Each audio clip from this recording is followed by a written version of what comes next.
تو انڈیا کا یہ موقف رہا ہے کہ ان سے بات کرنے کا فائدہ کیا ہے، کہ جب انہوں نے رہنا ہی جو ہے وہ اتنے لمیٹڈ ٹائم کے لیے ہے. اور یہ شہباز شریف کے معاملے میں تو یہ بات 100% درست ہے،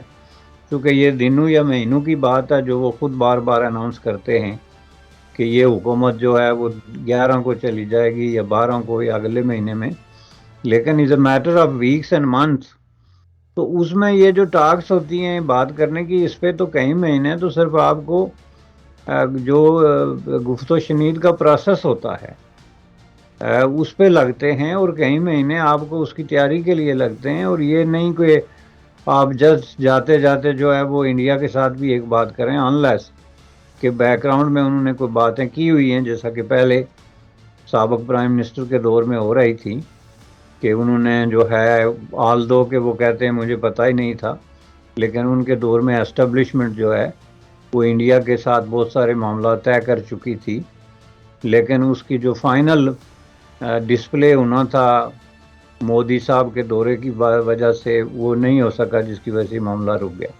تو یہ جو ہے یہ ایک پاکستان کی بہت بڑی کمزوری ہے کہ یہاں کے حکمران طبقات جو ہیں وہ اس وقت انڈیا سے کسی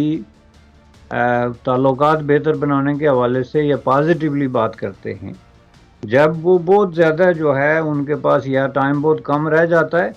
یا ان کی جو کریڈیبلٹی اور امپلیمنٹیشن کا جو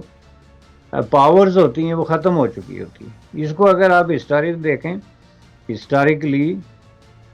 تو 3 ایسے حکمران تھے جو پاکستان میں اس پوزیشن میں تھے کہ وہ مسئلہ کشمیر سمیت انڈیا کے ساتھ تمام معاملات طے کر سکتے تھے. ان کو عوامی حمایت بھی حاصل تھی، ان کی کریڈیبلٹی بھی تھی، اور ان کے پاس ٹائم بھی تھا، اور انہوں نے یہ پروسیس سٹارٹ بھی کیا. لیکن انفارچونیٹلی ان کو، جن کو میں طاقتور ترین حکمران کہتا ہوں، وہ بھی اس کو جہاں تک امپلیمنٹیشن کا تعلق ہے اس پہ وہ برے طریقے سے ناکام ہوئے. اس میں پہلے نمبر پہ ایوب خان تھے. تو ایوب خان جن کو آپ کو پتہ ہے کہ وہ ایک موسٹ پاورفل اس وقت کے حکمران اس حساب سے تھے کہ وہ انہوں نے خود اپنے آپ کو فیلڈ مارشل بھی بنا دیا تھا، اپنے آپ کو صدر بھی جو ہے وہ الیکٹ کرا لیا تھا، اور ظاہر ہے کہ فوج کے چیف بھی تھے وہ. تو پاکستان کے یہی اس وقت جو ہے وہ پاورفل حلقے تھے جن کو وہ کمپلیٹلی اپنی گرفت میں لے چکے تھے، اور وہ اس پوزیشن میں تھے کہ وہ کچھ بھی جو ہے امپلیمنٹ کرانے کے لیے تیار تھے. جو آدمی فاطمہ جناح کے خلاف، جو لوگوں کی یادداشت کے لیے قائد اعظم محمد علی جناح کی بہن تھی، ایک پاپولر پالیٹیشین تھی، اور پاکستان کے بڑے بڑے پالیٹیشین اس وقت ایسٹ اور پاکستان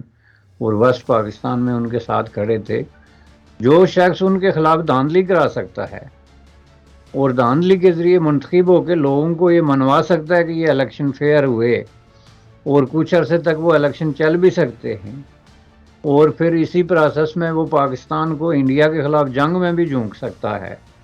اور اسی پروسیس میں وہ انڈیا کے سے جنگ ہارنے کے بعد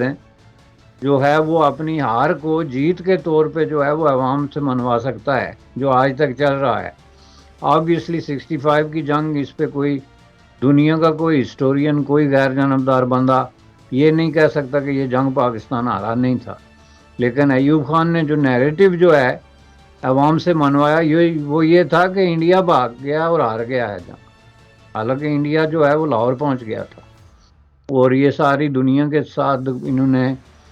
جا کے اپیلیں کر کر کے یونائٹڈ اسٹیٹ آف امریکہ کو انوالو کر کے ابھی جو ڈاکومنٹ ڈی کلاسیفائی ہوئے ہیں انڈیا اور پاکستان کے حوالے سے واشنگٹن میں، آپ جا کے ان کو دیکھیں کہ کلیئرلی انہوں نے جا کے امریکیوں سے یہ اپیلیں کی کہ یہ کسی طریقے سے جنگ بند کرا دیں، اور تاکہ مزید جو ہے وہ آگے انڈیا کو بننے کا وہ نہ ہو. تو وہ آدمی جو ہے وہ مسئلہ کشمیر کے حوالے سے انڈیا کے ساتھ جو دیگر تنازع تھے ان کو حل کرنے کی پوزیشن میں تھا، لیکن وہ ایسا نہیں کر سکا، اور بالآخر اس کے خلاف بھی ایک سچویشن جو ہے وہ کریٹ ہو گئی. دوسرے ذوالفقار علی بھٹو تھے 71 میں، جو پاکستان کو شکست ہو گئی تھی بنگلہ دیش میں، اور جو فوجی قیدی بنے تھے اس کی وجہ سے فوج پہ ان کی گرفت بہت مضبوط ہو گئی تھی. کیونکہ فوج اس وقت جو ہے اس کے مرال ڈاؤن ہو کے تو دیوار سے لگ گئی تھی. اسٹیبلشمنٹ پہ ان کا پورا کنٹرول تھا. پاکستان کی جو ویسٹ پاکستان کی موسٹ پاپولر پولیٹیکل پارٹی کے طور پہ ذوالفقار علی ابھرے تھے پہلی دفعہ, اور اس حوالے سے ایک رائے عامہ بھی یہ تھی کہ جی ایک جو ہے ایک پالیٹیشین الیکشن جیتا ہے اور اس کے پاس ایک پاپولر پولیٹیکل پارٹی ہے اور اس نے اسٹیبلشمنٹ کو آنکھیں دکھائی ہیں, تو اس لیے وہ کوئی بھی فیصلہ کرے تو عوام مان سکتے تھے. لیکن انہوں نے کشمیر ایشو ڈسکس ضرور کیا, اس کی تقسیم کی, ایک ان نیچرل تقسیم کی بات کی, اور واپس آ کے اس کو جب امپلیمنٹ کرانے کی انہوں نے کوشش کی تو اس میں وہ برے طریقے سے ناکام ہوئے. حالانکہ شملہ معاہدہ میں معاہدہ ہونے کی واحد وجہ یہی تھی. اب لوگ یہ پوچھتے ہیں کہ اندرا گاندھی کا کیا پرابلم تھا جی اس وقت پرائم منسٹر آف انڈیا, کہ انہوں نے جنگ جیتی تھی, 90,000 پاکستانی فوجی قیدی بنا. ایکلویہ نیوز انڈیا انترراشٹریہ خبروں کا منچ.